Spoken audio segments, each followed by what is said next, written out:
I have not spoken anything, so how will you hear me?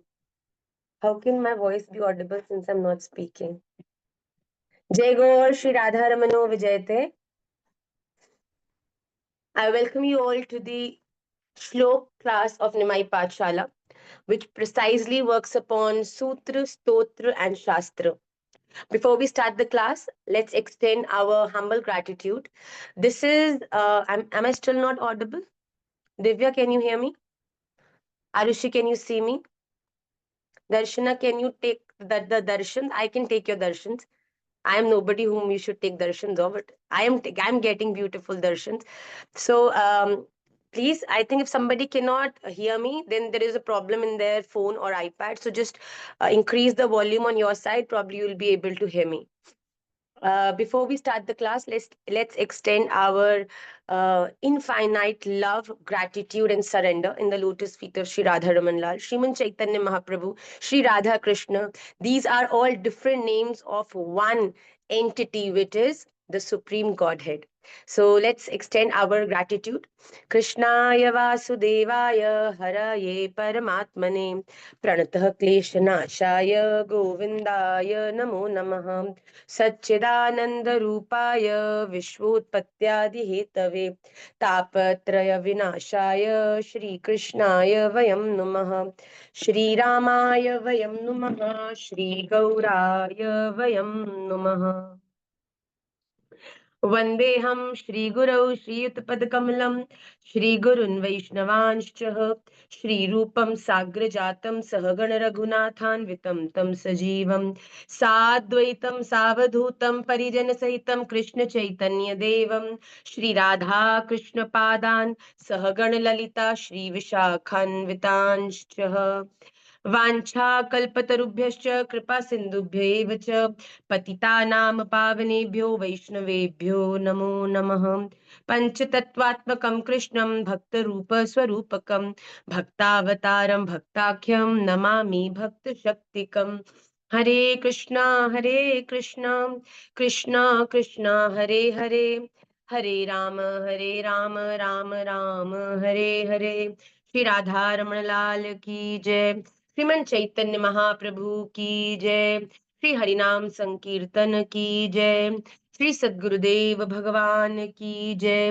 Shri Vrindavan धाम की जय सभी भक्त वैष्णव वृंद की जय जय जय श्री राधे जय जय श्री राधे जय जय श्री राधे श्याम निताई गौर हरि बोल गौर प्रेमानंदे हरि हरि बोल I extend my infinite love, my unlimited faith, and my unlimited love in the lotus feet of Sri Radha Raman Lal Sadgurudev Gurudev Maharaj. And Radha Raman Lal in Achal form is there in Vrindavan, but Radha Raman Lal in Sachal form, that means moving form, is there in front of me in so many forms. So I extend my Dandavat Pranam in the lotus feet of all you beautiful Vaishnavas.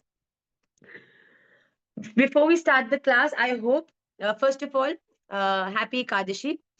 आप सबको एकादशी की बहुत बहुत बधाई हो।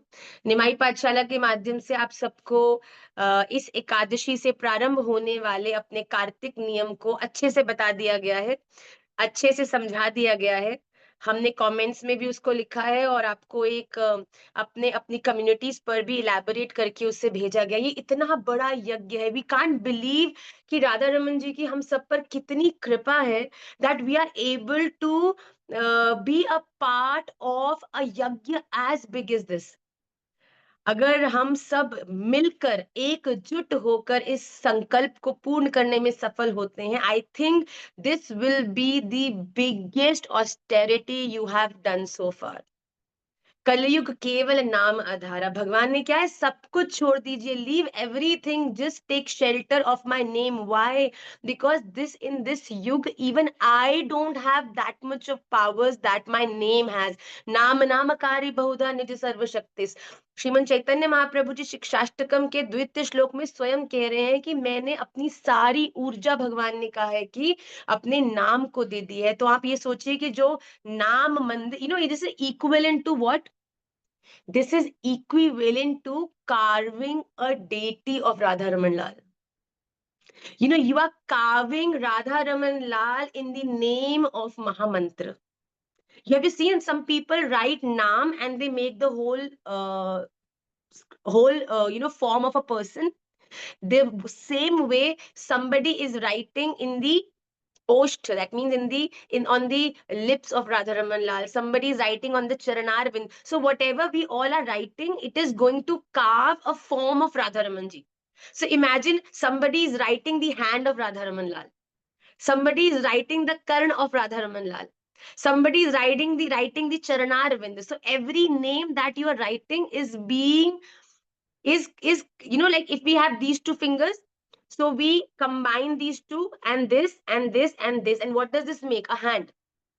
So a Hare Krishna Mahamantra written by Purnima, a Hare Krishna Mahamantra written by Devyani, a Hare Krishna Mahamantra written by Sumit, a Hare Krishna Mahamantra written by Nikita Dhyani ji, and Hare Krishna Mahamantra written by Anita Goswami ji. These all is going to make the hand of Sri Radharaman Lal.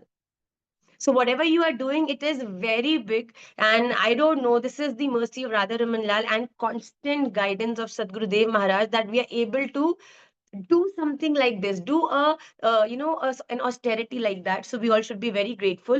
And I'm really hoping that each one of you is at least writing one book from all my students, including me, my daughters. My daughters are small, so Tatya and Chaitanya collaboratively they're writing one book. So 20 is writing one, and 22 is Tatya writing. So both of them have already started, and even I am writing one. So it is very important that we must give our contribution in the formation of Nam Bhagwan.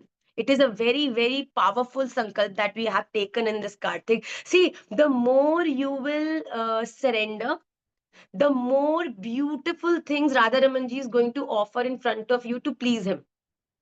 Like, for example, there is a birthday of your beloved, and when you are roaming around with your beloved in the market, so your beloved your himself tells you that, you know what, I really like this flavored cake. And you remember that. And then when his birthday comes, you know that this is something he likes. How do you know? Because he only told me that he likes this flavor. So I'm going to bake this cake only. But that is not something that you have done from your choice. He has told you that do this and this will make me happy. The same thing is happening with us. Radha Ramanji is our beloved, and he has told you all that because of your dedication, because of your love, because of your, pure love, that I am so happy with you that I want you all to do all of this to make me happy. So Radha Ramanji is telling all of us all these things. Why? Through Sadhguru Dev Maharaj, because this is going to eventually make him happier and bring him closer to us. तो हम सब में से कोई भी laziness नहीं करे. ये एक महीना, मुझे पता है बहुत लोगों ने चातुर्मास से नियम भी लिया है, बट कई लोग हैं जो उसमें भी लेजीनेस कर चुके हैं. But this is one opportunity for all of you to take a sankalp this Kartik and write one notebook each at least. It doesn't mean कि एक ही लिखनी है. किसी को बड़ा आनंद आ रहा है राधा रमन जी का लिखते हुए, इतना भाव आ रहा है, भैया साइमल्टेनियसली दो दो बुक लिखो ना, तीन तीन लिखो, 10 10 बुक लिखो. इससे बड़ी सेवा और हो क्या सकती है कलयुग के अंदर. तो please be very very excited and be very very dedicated, at least for this 1 month. We have to write one book for sure. We'll quickly come back to the course because we have a session in 2 hours and I have to finish the class in 1 hour strictly. Okay. So in Bhagavad Gita, we all are on chapter number 6 and we have done till shlok number 40.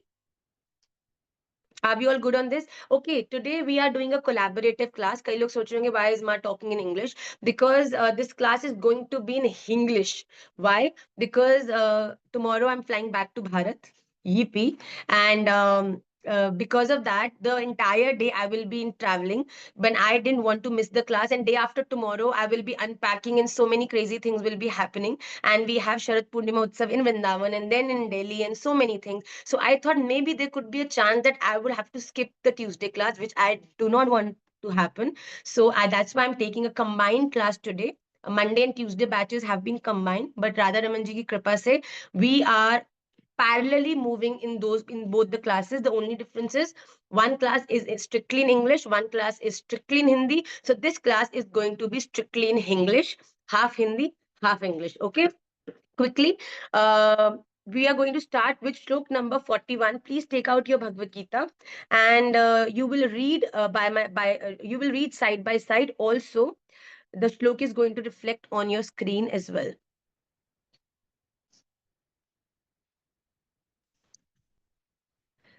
प्राप्य पुण्यकृतां लोकान् उषित्वा शाश्वतीः समा शुचीनां श्रीमतां गेहे योगभ्रष्टोऽभिजायते. प्राप्य पुण्यकृतां, look at the sandhi, लोकान् उषित्वा शाश्वतीः समाः शुचीनां श्रीमतां गेहे योगभ्रष्टः अभिजायते. योग भ्रष्ट मीन्स योग भ्रष्ट पुरुष, पुण्य कृताम पुण्यवानों के लोकान लोकों को अर्थात स्वर्ग आदि उत्तम लोकों को प्राप्त होकर उनमें शाश्वती बहुत वर्षों तक समा निवास करके, उषित्वा मतलब रहकर, निवास कर कर, फिर शुचि नाम शुद्ध आचरण वाले श्रीमताम श्रीमान पुरुषों के घर में अभिजायते जन्म लेता है. So it is very important to understand here that what Arjun asked Bhagwan is very, very important for all of us to understand. In the previous श्लोक भगवान से अर्जुन ने पूछा कि भगवान आप ये बताइए कि आप मेरे इस संशय का, मेरे इस डाउट का समाधान करिए कि संसार के आश्रय से रहित, मतलब कि जो व्यक्ति जो संसार के आश्रय में तो नहीं है और परमात्मा की प्राप्ति के मार्ग में मोहित, मतलब कि भगवान मतलब इस संसार से तो डिटैच्ड है पर भगवान को प्राप्त करने के रास्ते पर वो चलकर कोई साधन नहीं कर पा रहा. मतलब कि दुनिया से तो मुझे कुछ नहीं लेना, दुनिया क्या बोलती है क्या करती है उन सबसे मैं अनअटैच्ड हूं, पर भगवान को प्राप्त करने के लिए कुछ नहीं कर रहा. ठीक है, कोई साधन नहीं करा, कोई माला नहीं करा, अपने जीवन में गुरुदेव नहीं उसने कोई धारण किए. तो ऐसा विचलित, इस तरह दोनों ओर से भ्रष्ट हुआ साधक क्या छिन्न भिन्न बादल की तरह नष्ट हो जाता है? क्या उसको आपकी अंत तो गत्वा प्राप्ति होती है कि नहीं? मतलब कि एक व्यक्ति जो संसार के आश्रय से रहित है, मतलब रह संसार में रहा है, संसार के लिए सब कुछ कर रहा है पर संसार से अटैच्ड नहीं है, पर ऑन दी अदर मतलब this is not a terrible state, it is a progressive state. Okay, you have to understand this. यहाँ पे अर्जुन कह रहा है कि हम वो संसार के आश्रय से तो रहित है पर भगवान को प्राप्त करने के रास्ते पर कुछ कर नहीं रहा, ना साधु सेवा कर रहा है, ना साधु संग कर रहा है, ना किसी प्रकार का नाम जप कर रहा है, ना गुरुदेव के दिखाए हुए रास्ते पर चल रहा है. ऐसा विचलित हुआ कंफ्यूज्ड व्यक्ति को क्या आपकी प्राप्ति होती है? तो भगवान ने कहा कि वो व्यक्ति जो मुझ में विश्वास रखता है, इस दुनिया में मेरे लिए काम करता है, उसकी ना तो इस लोक में ना परलोक में कभी भी उसका विनाश नहीं होता. मतलब कि जिस रास्ते पर हम सब चल रहे हैं, ये बात की तो गारंटी है कि हमारा पतन तो नहीं होगा, हमें नरकों में नहीं सड़ना है, क्योंकि हम इस जीवन में जीरो पे नहीं है. हम अपने पूर्व जन्मों से 0 से 20, 30, 40 तक आ चुके हैं. उसके बाद हमने अपना जब देह त्याग किया है, फिर जब हमारा जन्म हुआ है अपने कर्मों के कारण, वो एक ऐसे स्थिति, ऐसे एक वातावरण में हुआ है जहां पर हमें ये सुविधा है कि हम 30 से अब 60 की ओर बढ़ेंगे. आई एम नॉट सेइंग कि बहुत लोग 60, 30 से 100 तक पहुंचेंगे कि नहीं, पर 30 से 15 पर नहीं आएंगे इसकी गारंटी है. तो भगवान भी यहाँ पर यही कह रहे हैं कि वो व्यक्ति जो मुझ में विश्वास रखता है पर कोई साधन नहीं कर पा रहा, तो उसका पतन नहीं होगा, उसका विनाश नहीं होगा. इस श्लोक में भगवान अर्जुन को क्या कह रहे हैं? वह योग भ्रष्ट, मतलब योग भ्रष्ट मतलब कि जो भगवान से प्रेम तो करता है, भगवान में विश्वास भी करता है, पर कोई साधन नहीं कर रहा, योग नहीं कर रहा, माला नहीं कर रहा. कई लोग पूछते हैं ना, माला नहीं करे तो हो जाएगा, मतलब ठीक है भगवान को हम समर्पण करें तो तुम्हारी यही स्थिति होगी. ना आपने सेवा करी, ना आपने लोगों के लिए हितकारी कोई काम किया, ना आपने अपने गुणों को औरों की सहायता करने में उसको उपयोग किया। तो भगवान ऐसे व्यक्ति को क्या कह रहे हैं? योग भ्रष्ट। योग भ्रष्ट मतलब जो योग करने से भ्रष्ट हो गया है, मतलब जिसने योग जीवन में किया ही नहीं है, भजन नहीं किया है, भक्ति नहीं करी है, वह योग भ्रष्ट पुण्य कर्म करने वालों के लोगों को प्राप्त होकर, देखो बताओ यहाँ पे योग भ्रष्ट व्यक्ति, बड़ा समझने की बात है। योग भ्रष्ट पुण्य कर्म करने वाले, बताओ, जिसने योग नहीं किया पुण्य कर्म कैसे कर रहा है भाई? बड़ी समझने की बात है। आप इससे पिछले श्लोक में जाओ, वो कच्चिन कच्चिन्नो भय विभ्रष्ट छिन्ना भ्रमिव नश्यति, मतलब कि वो व्यक्ति जो संसार से डिटैच्ड है ना, जो संसार में इन्वॉल्व नहीं है, मेरा, मेरे लिए, मेरे सुख के लिए, मेरे जैसा, मेरा मेरा, वो व्यक्ति अपने जीवन में सदा पुण्य ही प्राप्त करता है। क्यों? जीवन में पाप और अपराध घटते ही तब है जब व्यक्ति स्वसुख की इच्छा करता है, जब कोई मेरा है, उसके लिए मेरा भाव है, उसको प्रसन्न करने के लिए साम दाम दंड भेद करके अपने उसको प्रसन्न करने का जो प्रयास है, ये व्यक्ति को पाप करने पे मजबूर करता है। चोर चोरी चाहे अपने लिए करे नहीं करे, पर अपने परिवार को खिलाने के लिए और उसके लिए अवश्य करने के लिए उत्साहित हो जाता है, होता है कि नहीं? तो भगवान कहते हैं कि योग भ्रष्ट हो चलेगा, पर उससे भी ज्यादा जरूरी है कि संसार के आश्रय से रहित हो। तो ऐसा व्यक्ति क्या होगा? जिसने देखो संसार के प्रति रहते हुए कोई भी गलत काम नहीं किया। तो गलत काम नहीं किया तो उसने अपने जीवन में अच्छे काम किए, अपनी ड्यूटीज को अच्छे से, भगवान का माला नहीं करी, मंदिर नहीं गया, वृंदावन नहीं गया, कोई बात नहीं, पर अपने काम को अच्छे से किया, कर्तव्यों को पूरा किया, उसने किसी के साथ बुरा नहीं किया, सबके लिए अच्छा अच्छा सोचा।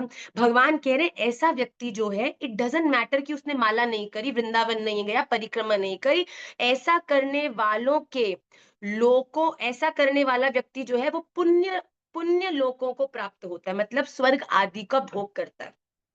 तुमने पुण्य किया, तो तुम पुण्य करोगे, तुम्हें अच्छे अच्छे लोगों का की सैर करने को मिलेगी, स्वर्ग में जाओगे भैया, वाह वाह, अप्सरा नृत्य कर रही हैं, इतने 56 भोग आपको खाने को मिलेंगे।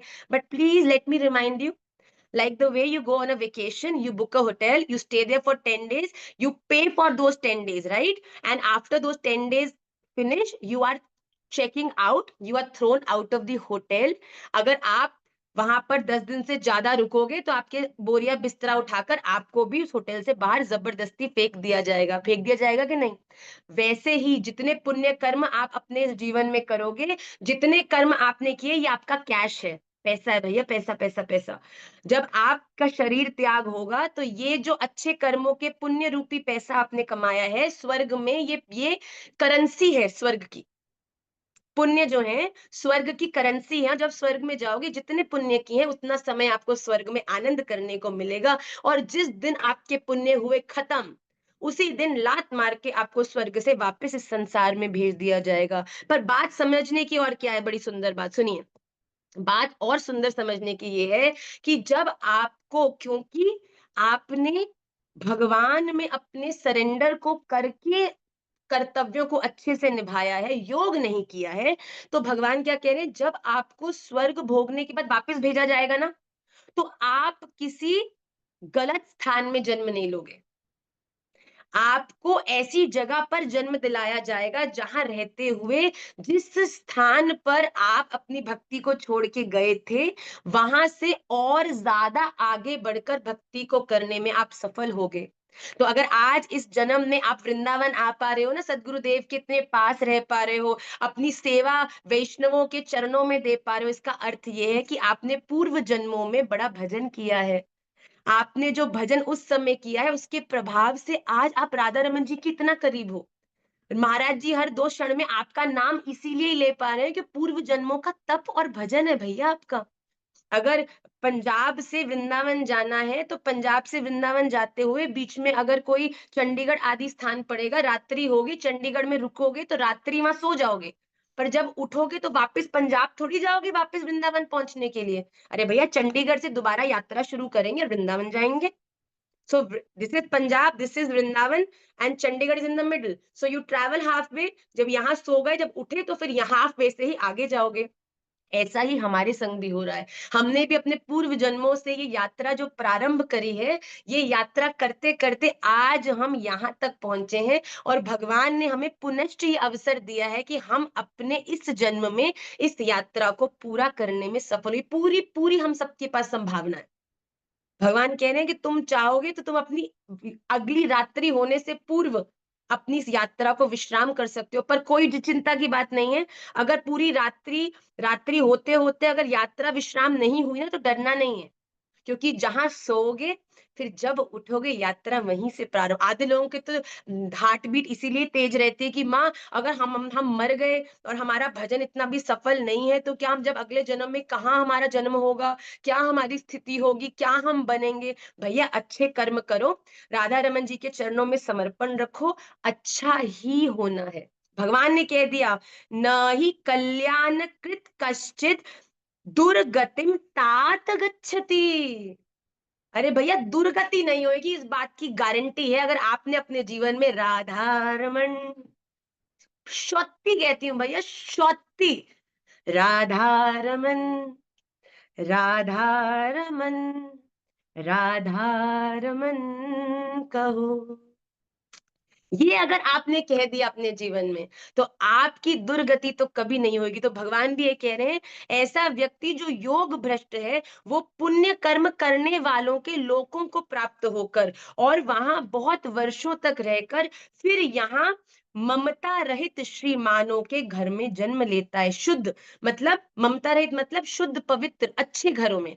कई लोग ऐसे घरों में जन्म लेते हैं जहां पर जाकर उनकी भजन में पूरा परिवार उनका इतना सहायक होता है, और कई लोग ऐसे घरों में भी जन्म लेते हैं जिनके वहां जन्म लेने में वो बड़े आश्चर्य में रहते हैं कि हे भगवान, मेरे आसपास सब भूत पिशाच, कोई आप में मानने वाला नहीं है, मेरा जन्म हो कैसे गया। तो इस बात में आप बड़ी समझदारी समझिए कि कहीं ना कहीं उन लोगों ने भी एक आधा कुछ ऐसा अच्छा काम किया है जिसके कारण आप जैसे वैष्णव का उनके घर जन्म हुआ है। तो आपका जन्म आपके भजन की वृद्धि के लिए तो हुआ ही हुआ है, बल्कि आपके संग से आपके आसपास, जब आपकी माता जी कहती है हर समय माला लेके बैठी रहती है, जब देखो राधा रमन राधा रमन राधा रमन। अरे भैया डांटने के लिए सही, पर राधा रमन 3 बार बोल तो गई।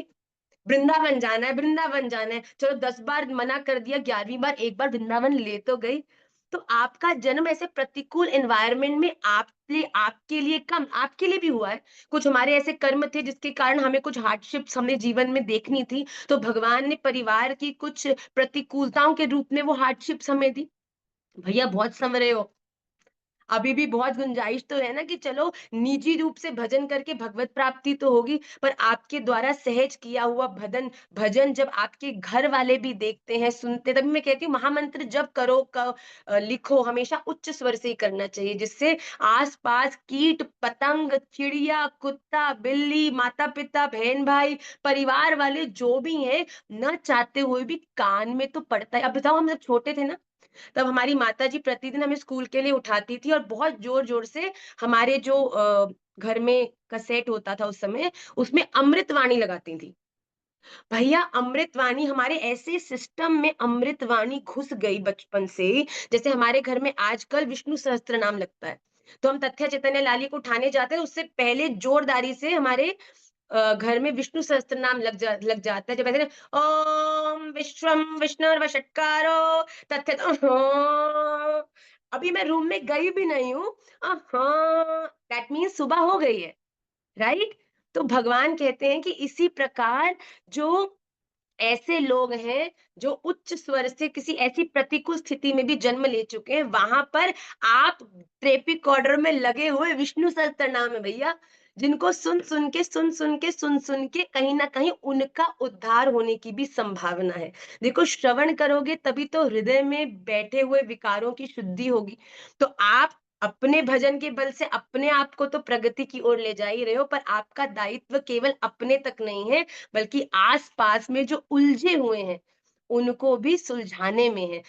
आज के जीवन में सबसे बड़ी सेवा ज़्यादा संख्या की माला करना नहीं है, राधा रमन जी से वंचित जो आज भी दुनिया में उलझ कर रो रहे हैं ना, अपने इस अमृत तुल्य जीवन को व्यर्थ कर रहे हैं। अरे भैया, उनको कहीं न कहीं महामंत्र सुनाओ, कहीं न कहीं 2 अच्छी बात बोलो, जिससे कि वो आपके दोस्त बन जाएँ। और कभी-कभी कहते हैं ना कि मटीरियल वर्ल्ड के लड्डू के अंदर अध्यात्म की गोली धीरे-धीरे स्लो पॉइज़न होता है ना, तो ये स्लो अमृत उनके अंदर आप इंजेक्ट करते रहो। मैं आपको सच्ची बात बताती हूँ, मैं कितने लोगों को जानती हूँ जो अपने दोस्तों के कारण भक्ति में आए।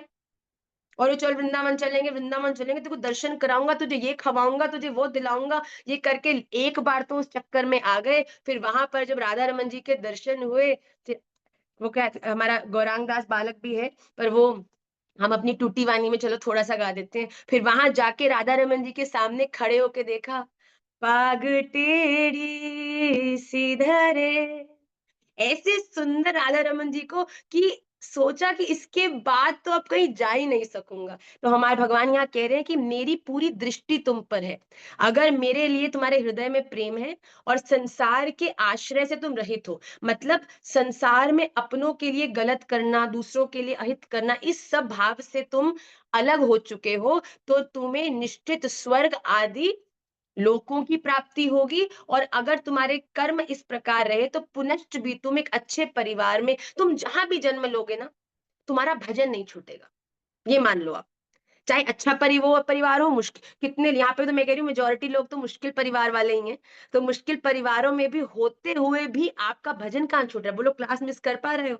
नहीं करे भैया, अभी भी देखो 350 बच्चा आनंद से क्लास ले रहा है। तो ये ही भगवान की कृपा का आपके जीवन में प्रमाण है। आइए जल्दी से नेक्स्ट श्लोक लेते हैं।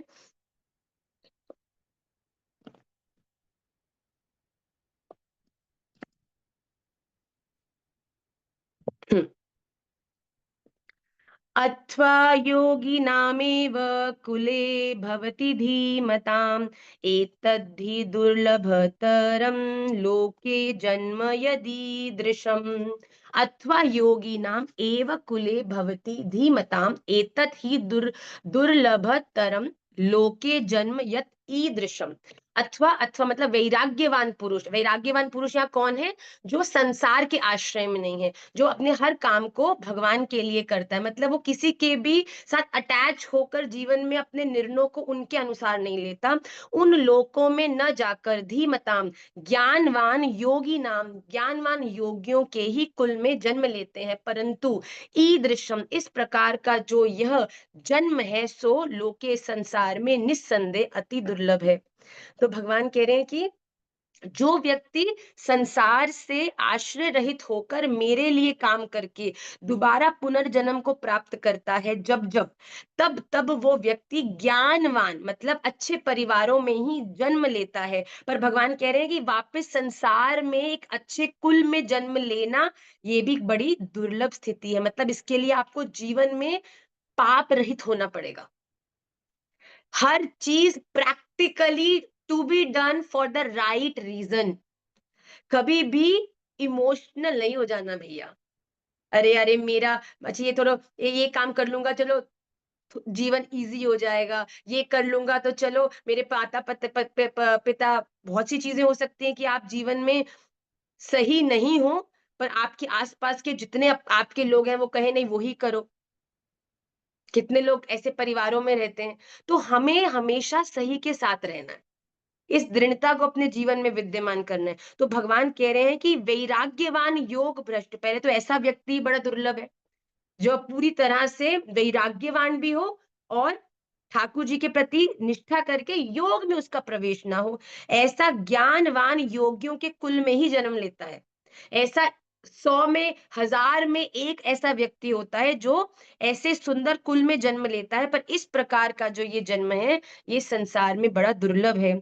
जिस साधक के भीतर भोगों की वासना नहीं मिटी है, जो व्यक्ति अभी भी संसार के लिए काम कर रहा है, ये कर लूं, ये सुख, ये उपलब्धि, ऐसा साधक योग भ्रष्ट होने पर स्वर्ग आदि उच्च कोल में, उच्च लोकों में जाता है, फिर श्रीमानों के घर में जन्म लेता है। परंतु जिस साधक के भीतर भोगों की वासना मिट चुकी है, ऐसा साधक स्वर्ग आदि लोकों में न जाकर सीधे योगियों के घर में जन्म लेता है। मतलब कि अगर आपके जीवन में किसी भी प्रकार की अटैचमेंट नहीं है और आप अपने जीवन में अपने इष्ट के प्रति पूरी तरह से समर्पित हैं, तो भगवान कहते हैं ऐसे जो व्यक्ति हैं या तो सीधा भगवत प्राप्ति को के मार्ग को प्राप्त करके भगवान को प्राप्त कर जाते हैं, या फिर बड़े उच्च कुल में, जैसे आप देखिए ऐसे गोस्वामी गण हैं जिनको ये अवसर मिलता है कि ठाकुर जी का स्पर्श कर पाए।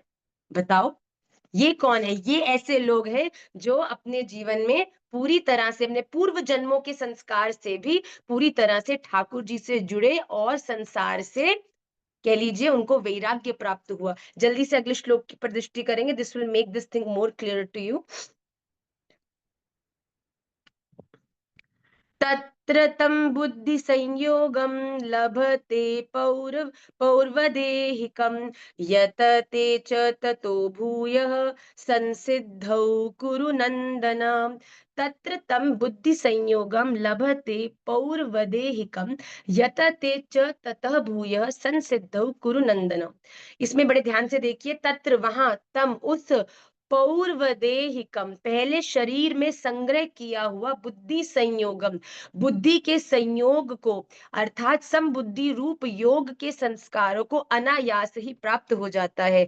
और हे कुरुनंदन, तथा उसके प्रभाव से वह भूय फिर पर संसिद्ध परमात्मा की प्राप्ति रूप सिद्धि के लिए पहले से भी बढ़कर प्रयत्न करता है। मतलब कि ये आपके जीवन में जो भगवान के प्रति रुचि, भगवान के भजन के प्रति इंक्लिनेशन है ना, ये एक जन्म का खेल नहीं है। ये पता नहीं कितने पूर्व जन्मों से आप इसको करते आ रहे हैं। इसीलिए यहाँ पर भगवान कह रहे हैं कि वहां पर उसके पिछले मनुष्य जन्म की साधना संपत्ति, मतलब आपने जो चीजें अमृतसर से चंडीगढ़ तक अपनी गाड़ी में लाई हैं, एक रात आप यूं रुके हो, आप आगे चंडीगढ़ से वृंदावन उन चीजों के साथ ही जाने वाले हो।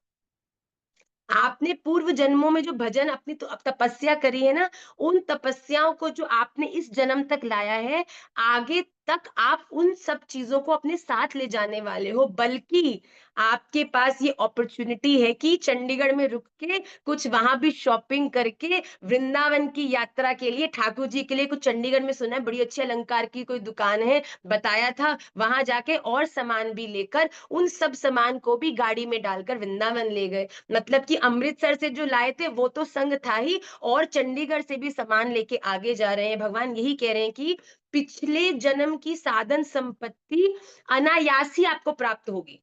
आप कहते ना राधा रमन, पता नहीं माँ मेरे घर में तो कोई राधा रमन ही नहीं है, कोई भजन भक्ति नहीं करता, दूर दूर तक कोई ठाकुर जी को नहीं मानता, पर मैं राधा रमन जी के अलावा और किसी के बारे में सोच ही नहीं पाती। राधा रमन जी के अलावा जैसे ही राधा रमन का नाम सुनती हूँ मेरे अश्रु निकलने लगते। ऐसा क्यों होता है? क्योंकि आपका संबंध राधा रमन जी से इस जन्म का थोड़ी है। आप तो जन्म जन्मांतरों से उन्हीं की गोपी हो, जो ठाकुर जी की कृपा से उनका उनके प्रति अपने प्रेम को और बढ़ाने के लिए बार बार जन्म ले रही है। तो यहाँ पर अनायास ही आपको राधा रमन जी के प्रति वो भाव आपके हृदय में आएगा। फिर उससे वह साधन की सिद्धि के विषय में पुनः यत्न करता है। मतलब आपको जब इंक्लिनेशन या अटैचमेंट ठाकुर जी से नेचुरली फील हो रहा है, उसके बाद जब आप इस जन्म ने अब जैसे महामंत्र का नियम दिया, तो आप सब बड़े उत्साहित हो जाओगे कि हाँ, ये प्रयास तो मैं अवश्य करूँगी। वरना क्या होता है, हम अगर आपको संसार के प्रति कोई प्रयास दें, तो आप बड़े डिमोटिवेट हो जाओगे। अरे क्या करना है? वहाँ जाकर क्या मिलेगा? कोई किटी पार्टी में जाने को मैं किसी भक्त वैष्णव को करूँ, उसका मोड़ा बन जाएगा। अरे मैं क्या करूँगी? मेरी तो रुचि नहीं है। इसका वाइसा वर्सा है कि जब आप कोई भक्त हो और आपको एक कीर्तन में जाने के लिए कोई कहेगा, तो तुरंत आप चाहे जितने थके होगे, कितना भी आप उस समय तैयार नहीं होगे, तुरंत तैयार होके अपना तिलक-विलक धारण करके बाल बनाकर आप तुरंत निकलने के लिए उत्साहित होगे। ये आपके भीतर से ऊर्जा अपने आप आएगी। नो मैटर व्हाट, मैं सेवा करूँगा, कुछ भी हो जाए मैं अपनी सेवा से वंचित नहीं रहूँगा। तो भगवान कहते हैं ऐसा डेडिकेशन कैसे आता है? ये डेडिकेशन तभी आता है जब आपने पूर्व में भी बहुत भजन किया है और इस जन्म ने उस भजन को लेकर और आप अपने इष्ट के प्रति चलने में अग्रसर होते हो, उत्साहित होते हो। भगवत गीता का आज का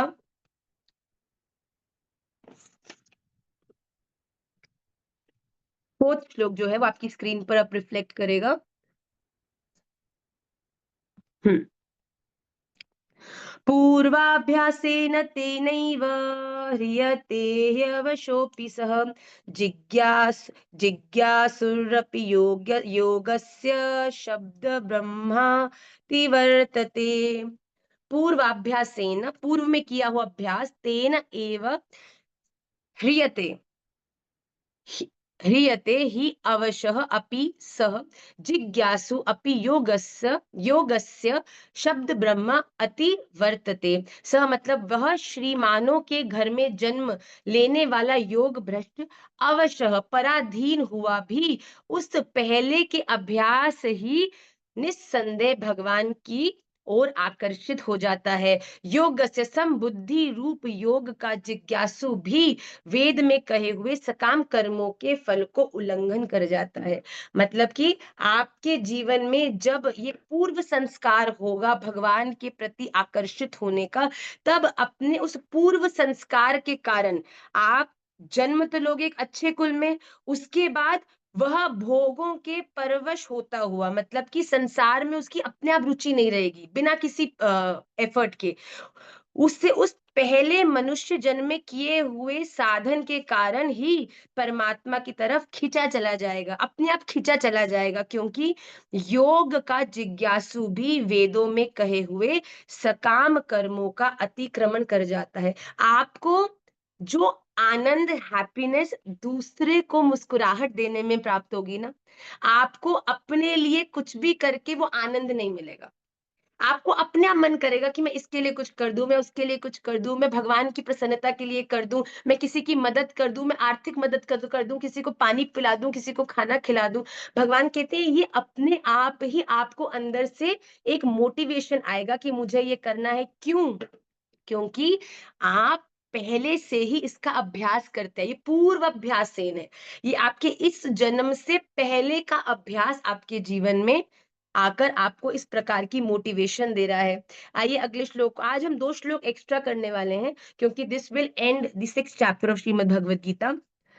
प्रय प्रयत्नाद्यत्मानस्तु योगी संशुद्ध प्रयत्नाद्यतमानस्तु योगी संशुद्ध किल्बिषः अनेक जन्म संसिद्धस् ततो यात् ततो याति परां गतिम्।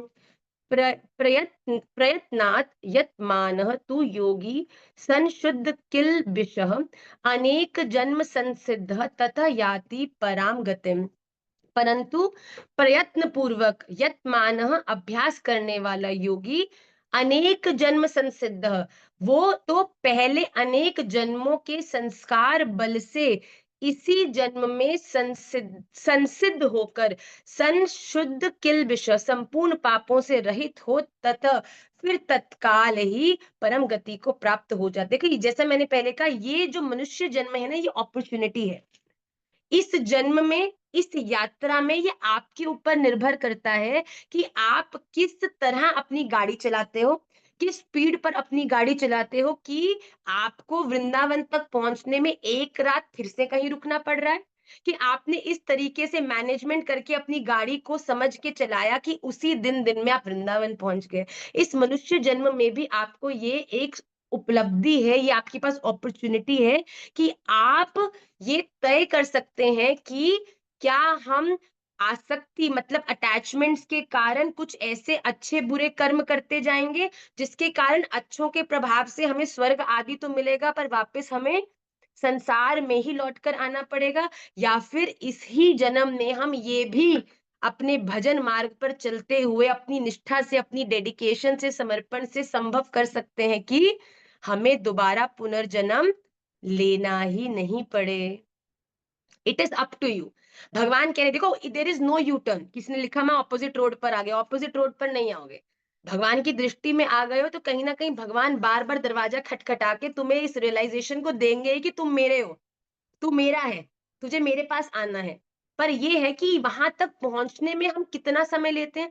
कई लोग वृंदावन पहुंचने में 3-3 दिन लगा देते हैं, 4-4 दिन लगाते हैं। कई लोग नॉन स्टॉप चलते हैं, भैया एक ही दिन में वृंदावन पहुंच गए। बताओ। अब ये तो हम पर है ना कि हम किस तरह अपने कर्म करते हैं, कितना हम भगवान के दिखाए रास्ते पर चलते हैं, गुरुदेव द्वारा दिए हुए नियमों को कितने अच्छे से हम निभाते हैं, हम दूसरों के लिए कितना अच्छा करते हैं, कितनी सेवा करते हैं। भगवान कहते हैं जो पूरा समय मेरा चिंतन करके अपने कर्म भी करता है, साधना भी करता है, भजन भी करता है, गुरुदेव का आदर भी करता है, दिखाए हुए रास्ते पर भी चलता है, भगवान कहते हैं उसको तो एक दिन में मैं वृंदावन पहुंचा देता हूँ।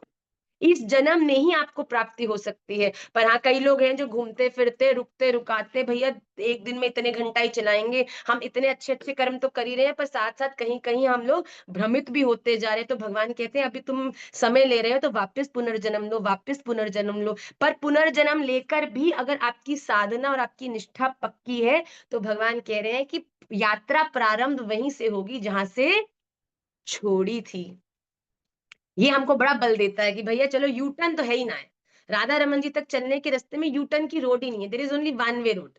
एक तरफ ही ट्रैफिक चलता है, यू टर्न ले ही नहीं पाओगे भाई। यू टर्न लोगे भी तो पीछे की गाड़ियां हॉर्न मार मार के आपको सीधा कर देंगी। तो उस बात की चिंता बिल्कुल छोड़ दीजिए। आइए जल्दी से अगले श्लोक को हम लेंगे।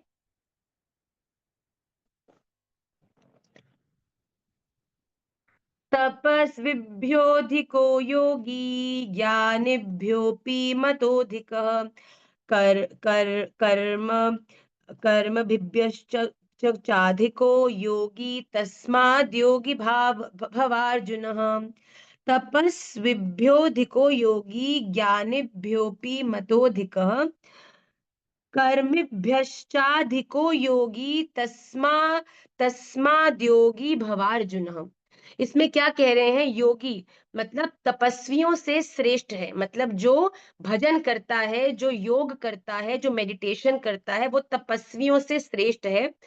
ज्ञानिभ्य, जो ज्ञान शास्त्र ज्ञानियों से भी श्रेष्ठ है, मतलब भगवान का जो भजन करता है, भगवान के प्रति जो अपना निश्चल भाव से मेडिटेशन साधना करता है, वो तपस्वियों से भी श्रेष्ठ है और शास्त्र ज्ञानियों से भी श्रेष्ठ है। मत ऐसा माना गया है। और कर्मभ्य मतलब सकाम कर्म करने वालों से भी योगी श्रेष्ठ है, मतलब जो इस दुनिया में कामना के कारण कुछ कुछ साधना करते हैं, संकल्प करते हैं, उनसे भी ज्यादा योगी। योगी कौन है? जो बिना किसी स्वार्थ के भगवान की आराधना करता है। इससे हे अर्जुन तू योगी हो, मतलब कि हमें कोई फर्क नहीं पड़ रहा इस रास्ते पर चलने से हमको पैसा मिल रहा है कि नहीं मिल रहा, इस रास्ते पर चलने से हमको सक्सेस मिल रही है कि नहीं मिल रही। मुझे केवल एक चीज पता है कि ये रास्ता मुझे राधा रमन जी तक ले जा रहा है। इस रास्ते पर अगर राधा रमन जी जानेंगे कि मैं चल रहा हूँ, वो मुझसे प्रसन्न होंगे। भगवान यही कह रहे हैं कि सकाम भाव वाले तपस्वियों के लिए, मतलब हम तपस्या कर रहे हैं, भूमि पर सो रहे हैं, ये कर रहे हैं, वो कर रहे हैं, अन्न नहीं खा रहे। क्यों नहीं खा रहे भैया? क्योंकि मैं चाहता हूं कि मेरी 1 करोड़ की लॉटरी लग जाए। भगवान कहते हैं ऐसे जो सकाम कारणों से तपस्वी जो है ना, तपस्या करते हैं, ऐसे तपस्वियों से योगी श्रेष्ठ। योगी कौन है? जो केवल भगवान की प्रसन्नता और अपने कर्तव्यों के लिए कर्म करते हैं, ऐसा योगी है। तो कहते हैं कि वो व्यक्ति सबसे श्रेष्ठ है, सकाम भाव वाले तपस्वियों से भी, सकाम रीजन से कर्म करने वालों के से भी, और सकाम कारणों से ज्ञान भी अर्जन करने वालों से भी। तो हमने अपने जीवन में योगी होना है। तो भगवान अर्जुन को कह रहे हैं कि हे अर्जुन, अब तू योगी हो जा, कि तू मत उलझ, ये मेरे चाचा, ये मेरे मामा, ये मेरे गुरु, ये मेरे बड़े, ये मेरे भाई बंधु सब छोड़ दे। तू केवल अपने कर्तव्य के लिए काम कर, तू केवल भगवान मेरे लिए काम कर। लास्ट श्लोक भगवत गीता क्लास का जल्दी से हम करके हम क्लास को सूत्र के साथ विश्राम करेंगे। And we are ending chapter number 6 also today.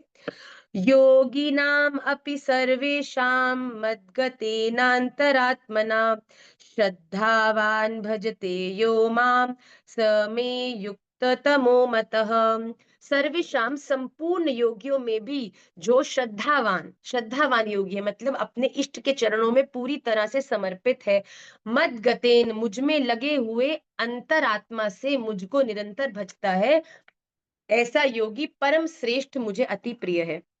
मतलब अपने कर्तव्यों को तो अच्छे से करना ही है, पर हर समय अपने चिंतन में राधा रमन जी को साक्षी रखना है कि राधा रमन जी आपके लिए ही मैं अपने हर काम को सही कर रही हूँ। अपने हर काम को सही करने का बल केवल मेरा इतना है कि मेरे जीवन का लक्ष्य दुनिया के टेम्पररी रिलेशंस को खुश करना नहीं, बल्कि अपने इटर्नल संबंध को जो मेरा आपसे है, उसके प्रति अपने समर्पण को व्यक्त करना है। तो संपूर्ण योगियों में भी जो श्रद्धावान भक्त है, भगवान कहते हैं मुझ में पूरी तरह से तल्लीन हुए मन से मेरा भजन करता है। बस राधा रमण आप चाहिए। मेरे जीवन के जितने साधन हैं उनके फल स्वरूप केवल आपकी प्रसन्नता और आपकी चरणों की सेवा चाहिए। यही हमारी परम प्रार्थना भगवान से होनी चाहिए। तो भगवान कहते हैं ऐसा व्यक्ति जो मुझसे मुझको ही मांग लेता है, मैं उसको कभी नहीं छोड़ता। बताओ दुर्योधन और अर्जुन दोनों गए युद्ध से पहले भगवान के पास, पर दुर्योधन भगवान से भगवान की सेना लेकर आ गया और अर्जुन भगवान से भगवान को लेकर आ गया। जब अर्जुन भगवान से भगवान को लेकर आया और दुर्योधन सेना लेकर आया ना, तो शकुनी ने दुर्योधन को लानत दी कि अरे मूर्ख, तू टेढ़ी टांग वाले से सेना लेके क्यों आ गया। तो दुर्योधन ने कहा अरे उन्होंने तो संकल्प लिया है कि शस्त्र भी नहीं उठाएंगे, उनको हमने वहां पे खड़ा होके कोई मुस्कुराहट थोड़ी दिलवानी है। तो ऐसे ही शकुनी कहता है अरे वो टेढ़ी टांग वाले की जो मुस्कुराहट है ना, सहस्त्र कोटि सुदर्शन एक तरफ है। जब वो एक बार मुस्कुरा देता है ना, तो कहाँ शस्त्र जाते हैं कहाँ युद्ध जाएगा पता ना है। अरे मूर्ख, भगवान को छोड़कर तू क्या ले आया। और वही अर्जुन जब भगवान से भगवान को लेकर आ गए, तो कुंती माता होते हुए भी अर्जुन को प्रणाम करने लगी। अर्जुन कहते मैया क्या करती है। तो माता ने कहा अरे बेटा, मैं तुझे प्रणाम नहीं कर रही, मैं तेरे उस निर्णय को प्रणाम कर रही हूँ जिसके कारण आज गोविंद हमारे द्वार पर खड़े हैं। अरे ये आपके जीवन के निर्णयों की सामर्थ्य होनी चाहिए। भगवान बड़ी से बड़ी माया शक्ति का आप मेरे सामने परीक्षा ले लो, मेरे लिए केवल आप ही सर्वोपरि हो। मेरे जीवन के हर निर्णय में आपकी प्रसन्नता ही मेरा मुख्य केंद्र होगा। ले आओ भैया, बड़े बड़े आप पैसों के लालच दे दो, बड़ी बड़ी चीजें मेरे सामने ले आओ, पर अगर कोई चीज गलत होगी तो मैं आपकी इस परीक्षा में फेल नहीं होऊंगा। मैं अपने जीवन के हर कर्म में आपको ही प्रत्यक्ष रखूंगा। ओम तत्सदिति श्रीमद्भगवद्गीतासु उपनिषत्सु ब्रह्म विद्यायां योग शास्त्रे श्री कृष्ण अर्जुन संवादे आत्म संयम योगो नाम षष्ठो अध्यायः। श्री राधा रमण चरण अर्पणमस्तु। हमने इस अध्याय से जितना ज्ञान लिया वो सब हम श्री राधा रमन लाल के ही चरणों में वापस समर्पित करते हैं कि ठाकुर जी हमको कोई ज्ञान भी नहीं चाहिए, हमको तो केवल आप चाहिए, आपकी प्रसन्नता चाहिए। और आप हमारा जैसे कहते हैं ना, एक एक छोटे बच्चे को मैया क्या पहनाना चाहे वो उसकी इच्छा, क्या खिलाना चाहे उसकी इच्छा, क्या उसके मुंह पे तिलक लगाना चाहे वो उसकी इच्छा, बल्कि यहाँ तक तो किसको पिता कहना है ये वो बताए उसकी इच्छा। पर ये बात हम बिल्कुल अवश्य समझ लें कि राधा रमन लाल हम भी आपके उस, अब कहते हैं ना, अनभिज्ञ शिशु की तरह हो जाए कि हमने केवल ये मान लिया कि आप मेरे बालक क्या मान लेते हैं, ये मेरी मैया, अब ये इसकी गोदी में मैं सदा खुश। और कोई मांगे और कुछ ले तो कितना बालक रोता है ना। तो उसी प्रकार राधा रमन जी आप बस मेरे, मुझे और कुछ नहीं, आप बस मुझे अपने पास रखो, उसके बाद जो पहनाना है पहनाओ, जो खवाना है खवाओ, जैसे रखना है रखाओ, मुझे कोई चिंता नहीं है। जैसे माँ अपने बच्चे के लिए सदा अच्छा ही करती है, वैसे जब आपकी निष्ठा ठाकुर जी के प्रति ऐसी हो जाएगी तो आप देखना, आप जीवन में जहां भी जाओगे हर समय प्रतिकूलता हो चाहे अनुकूलता हो, आपको उसमें राधा रमन जी की कृपा का अवश्य अनुभव होगा। तो इस नोट के संग हम श्रीमद् भगवत गीता को विश्राम करते हैं। आइए जल्दी से हम आज श्री विष्णु सहस्त्र नाम के जो अगले 2 श्लोक हैं उनको रीड करेंगे, उनके अर्थ को मैं आपको समझाऊंगी। Then we will end the class with a very beautiful sutra. Quickly Shri Vishnu Sahasra Naam के हम लोगों ने 39 श्लोक कर लिए हैं, आज 40th श्लोक पर हम हैं।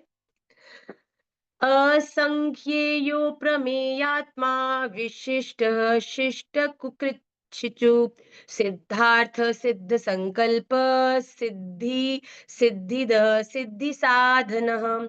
असंख्येय मतलब नाम और गुणों की संख्या से शून्य, मतलब कि जिनके इनफाइनाइट, कोई कोई आप गिन ही नहीं सकते भगवान के इतने गुण और इतने नाम हैं। अप्रमेय आत्मा, किसी से भी मापे न जाने वाले, भगवान को कोई भी माप नहीं सकता। देखने में भगवान केवल द्वादश उंगल हमारे राधा रमन भी हो सकते हैं, और भगवान अगर होना चाहे तो ये अपना विराट रूप धारण करके ऐसे हो सकते हैं जैसे आकाश है।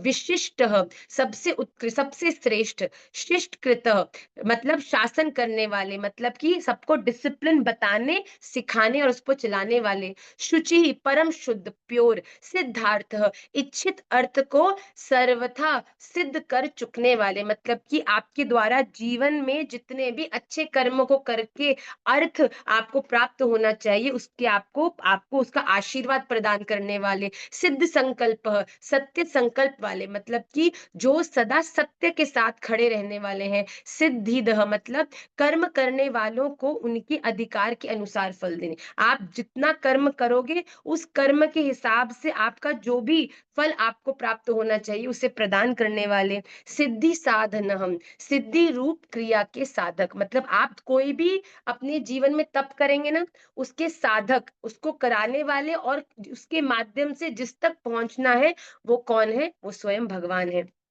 आइए, श्लोकों का उच्चारण आपको क्लास के बाद भी शेयर कर दिया जाएगा। वृषा ही वृषभो विष्णुर्वृषपर्वा वृषोदरः वर्धनो वर्धमानश्च विविक्तः श्रुतिसागरः।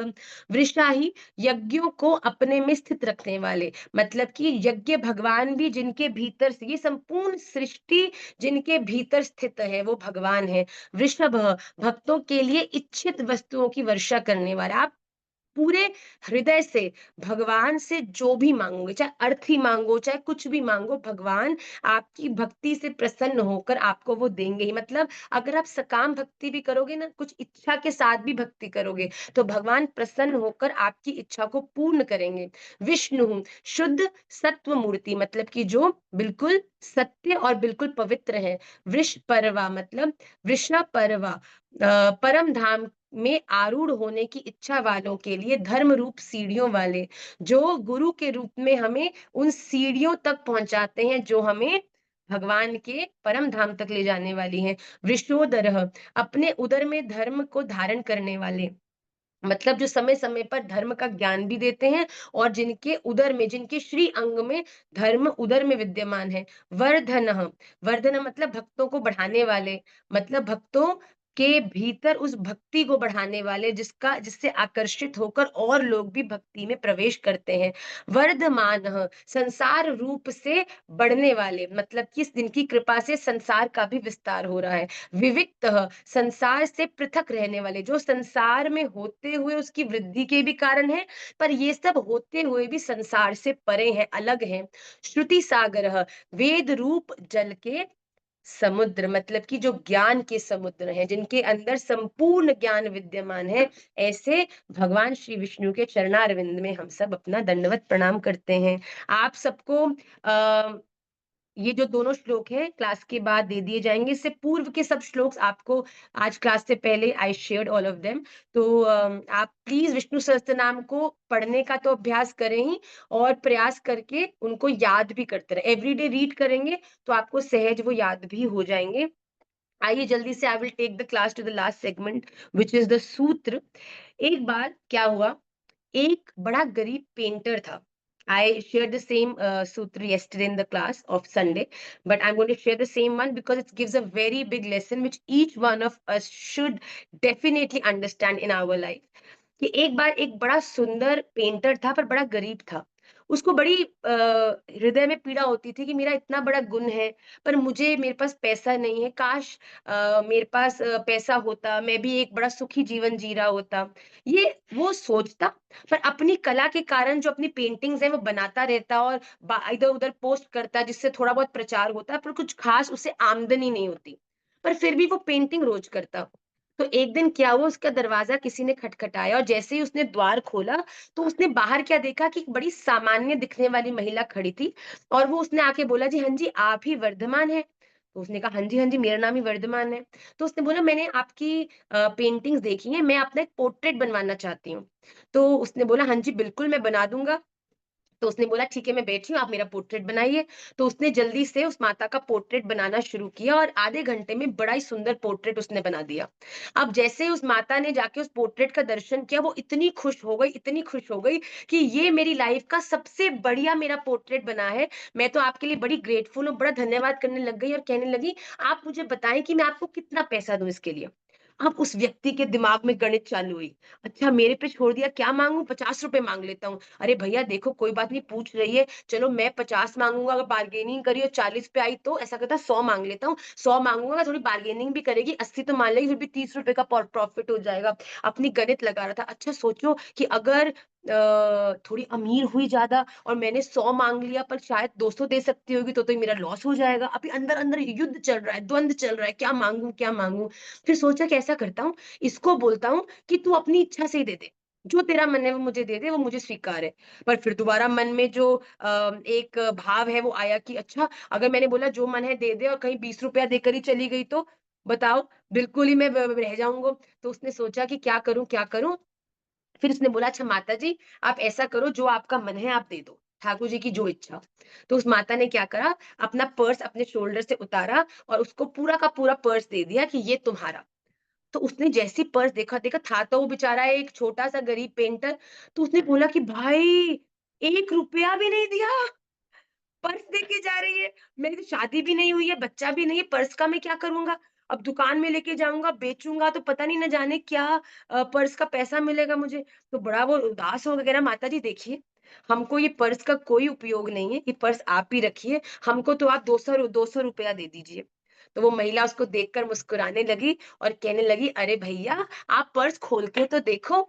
और जैसे ही उस व्यक्ति ने उस पर्स को खोला, कहाँ 50, 100, 200, ₹500 एट लास्ट सोचने वाले उस व्यक्ति ने जब पर्स को खोल के देखा, उसमें 10 लाख रुपया था। उस व्यक्ति ने पहचाना नहीं, वो महिला जानबूझ के सामान्य बन के आई थी। वो उस जगह की एक बड़ी ही धनवान एक महिला थी, मल्टी मिलियनियर महिला थी, जिसने कहा कि मैं आपके घर तक आपकी इस सुंदर-सुंदर जो आप प्रयास करके डालते थे ना, कहीं मेरी इंस्टाग्राम पे ही दृष्टि पड़ी और मैंने देखा ये तो बड़ी सुंदर है, फिर मैं आपको फॉलो करने लगी। आप नहीं जानते आपको कौन देख रहा है, आप जो कर रहे हैं उससे कहीं न कहीं छोटे-बड़े रूप में कौन प्रभावित हो रहा है भैया।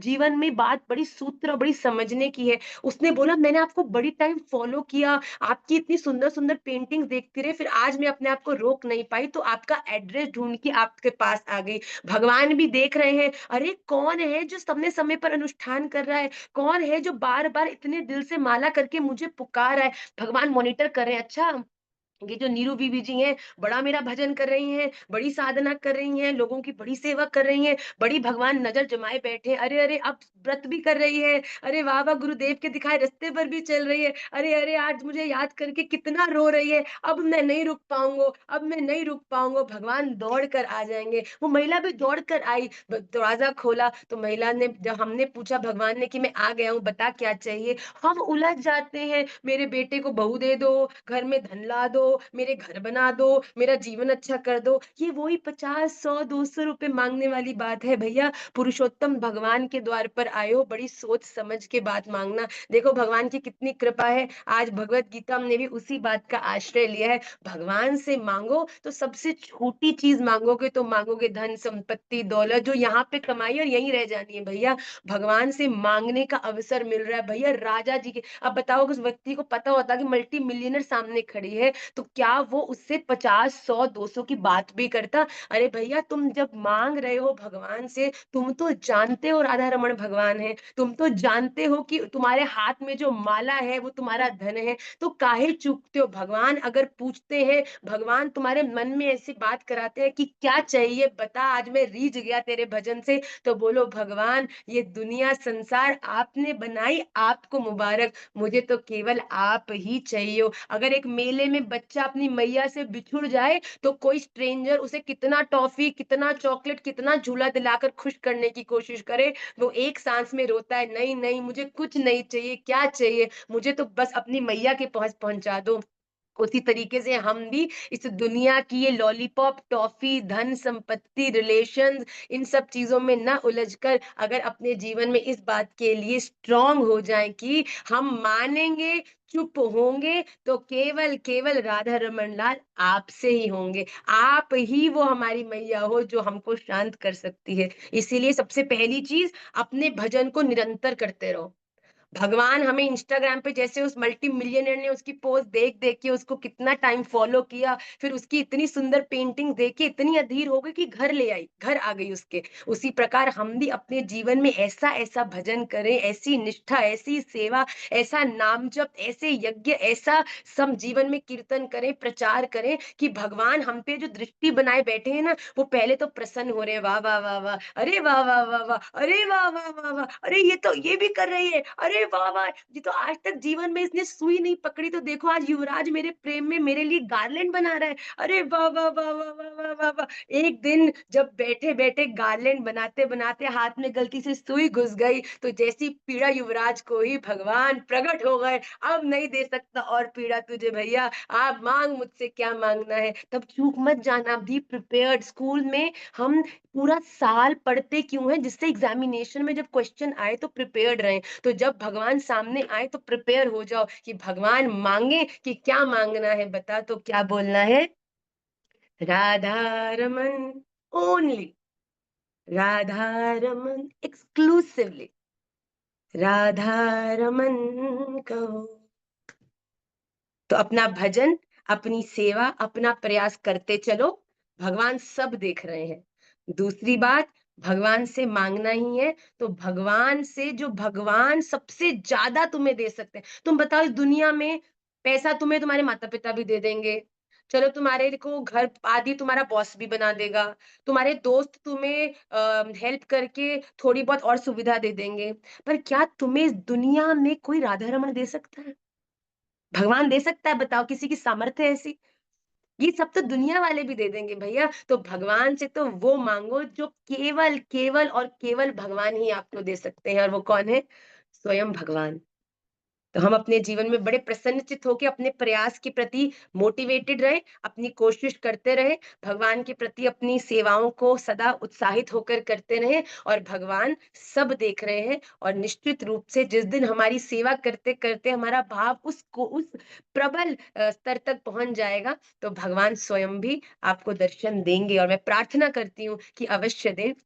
आप सबके हृदय में श्री राधा रमन लाल के प्रति जो भाव है, प्रेम है, वो सदा बढ़ता रहे, आपकी सेवा सदा बढ़ती रहे। आप इस अपने मनुष्य जीवन के परम उद्देश्य से परिचित होकर, खूब आनंदित होकर जीवन में आगे बढ़ो। बस आपको मैं साची कहती हूँ, success is not what you have, success is what you have and you are happily to give it away and still you feel happy about it. जीवन में त्याग ही सक्सेस है, जीवन में शांति ही सक्सेस है, जीवन में ये समझना कि राधा रमण जी को प्राप्त करना ही लक्ष्य है और उस तक पहुंचाने वाले राधा रमन लाल मेरे साथ हैं। ये सक्सेस है, ये प्रसन्नता है। तो अपने जीवन में अपनी डेफिनेशंस को रिवाइज करके अपने जीवन को हम सफल बनाएं, अपने जीवन को हम और प्रसन्न बनाएं। इस नोट के संग आज की क्लास को मैं विश्राम करती हूँ। आई will see you all next Tuesday.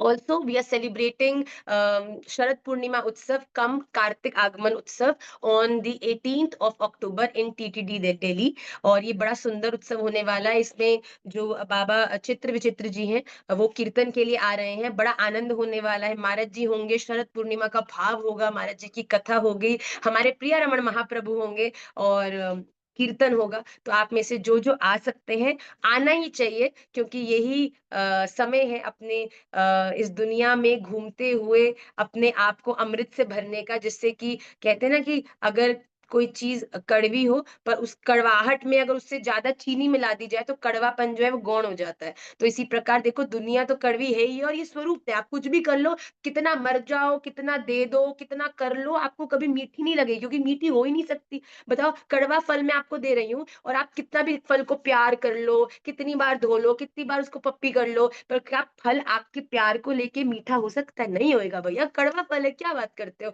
तो यही बात है कि आपने कड़वा फल तो खा लिया, और उसके बाद शहद का 1 चम्मच और घुसा लिया अपने मुँह में, तो आपको कड़वाहट के बाद जो आफ्टर टेस्ट आपके मुँह का है वो मीठा है जाएगा। तो उसी प्रकार हमें समय-समय पर ये जो मीठे कीर्तन, मीठी कथा, मीठी क्लास, मीठे सद्गुरुदेव महाराज, मीठे राधा रमन, मीठी वृंदावन, इन सब का बार-बार आस्वादन करना चाहिए, जिससे कि जो संसार की कड़वाहट है उसको डाइजेस्ट कर पाओ। भैया आफ्टर इफेक्ट केवल मीठा ही रहे। Okay, so always stay happy, always stay blessed. मैं आप सबके लिए श्री राधा रमन लाल के चरणों में सदा प्रार्थना करती हूँ और सदा करती रहूंगी। And I will see you next Tuesday. Shri Radha Raman Lal की जय।